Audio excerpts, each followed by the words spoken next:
Hello, my dear student. I'm Saktwala from Educare TZ. I will be with you in physics for Form 5.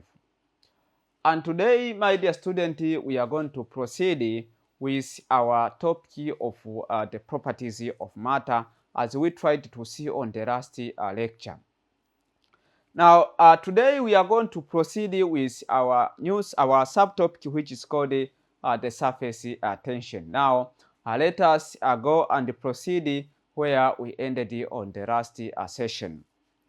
So, on the last session, we ended on how we can define the surface tensions. We tried to see the concept about the surface tension. And after there, we imagine that we have the two lane drops, and that we have the two atoms, and that atom, my dear student, attracting each other. If they attracting each other, it means that they provide the force of attraction that give us the work done that occur between those atoms or molecules. We say that we should obtain the work done by taking the negative small change of by taking we get the work done but equals to the force times the small distance, and we simplify the more and obtain that in terms of the potential energy, we should obtain the change of the potential energy, which is equal to negative. It means it must be equals to negative of the change of the work done, and we simplify the more, we obtain that must be equals to negative must be equals to negative f r change of r. But for the limit, it means that when the distance is very, very small, we get the force by taking that force must be equals to the derivative of the negative derivative of the potential energy with respect to r. This is what we tried to see on the last session. So on our today discussion here, we are going to look about the measurement of the surface tension. How can we measure the surface tension? It's what we are going to learn for our today discussion. So as we see here, imagine a tangential line AB draw on the surface of the liquid, dividing the liquid into two parts as is shown in figure number 4 for our 6 topic here. Kwamba tuashumu we have the liquid, and that liquid, my dear student, contain the tangential line. This tangential line AB is drawn on the surface of the liquid. Is drawn on the surface of the liquid, dividing those liquid into two equal parts. This as it is shown in figure 6.4. So this is our liquid here, my lovely students. We have our liquid, our atom. As we see here is the liquid as it is shown here.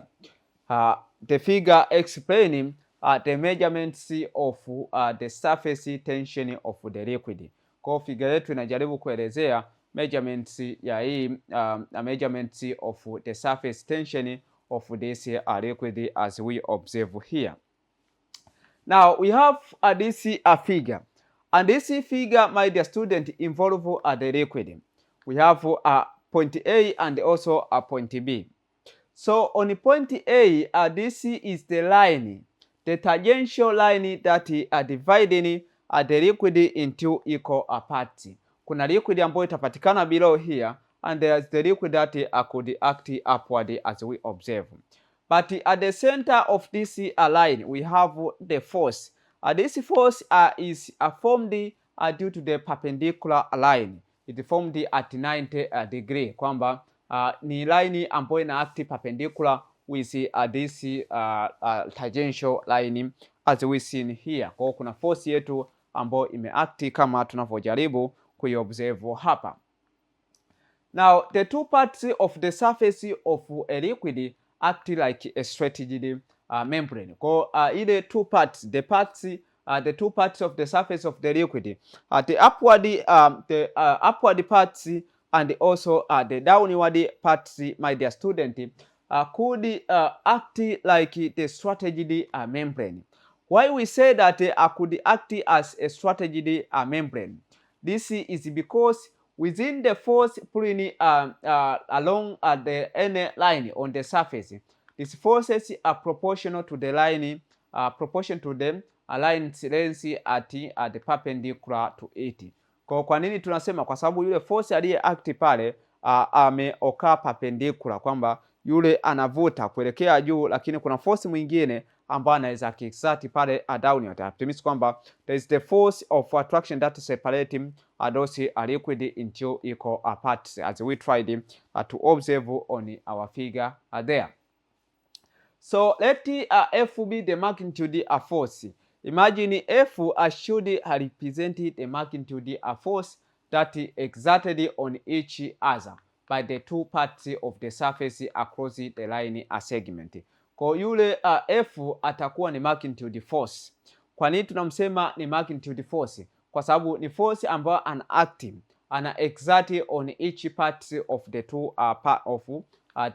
parts. Kwa ni force ambayo ana act on the two parts, as we tried to see, of the surface across the line segment AB. Kwa yule force ambayo ata act across the line segment AB, as we seen on our figure there. Now the surface tension, is the force per unit acting in the surface of the liquid perpendicular to the side of the line of that here. So we define the surface tension mathematically. If we leave from our definition that we know that surface tension is the ability of the liquid to behave like the full straightly elastic skin. But in mathematically, we could use that figure number 60.4 so as to demonstrate the formula related on how we can calculate the surface tension.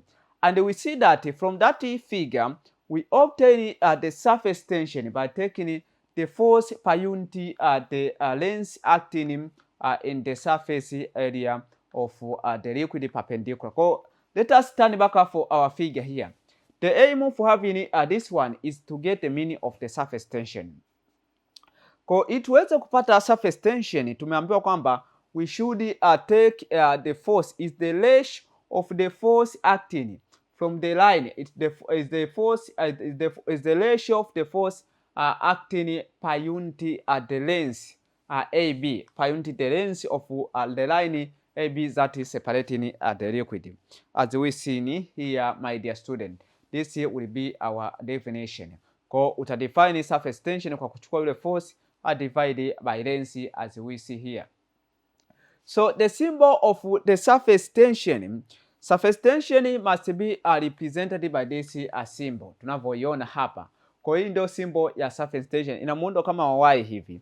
Kwa symbol yake ni this one equals to the force per unit perpendicular line acting on that force of the surface of the liquid, where this F represent the force on either side of the liquid, on either side of the line segment, and the I and the L become the length of the line of the length of the segment. Kwa sasa tutamwambia huyu F anamaanisha either ni force ambayo ata act on the side of the line segment AB. Kwa kama ata act kwenda juu au kama ata act kuja chini, ndio ile force ambayo tunamzungumzia sana. But this L, my dear student, be at the line segment of be the length of the line segment AB. Kwa hiyo atakuwa ni length of the line segment AB, as we seen here.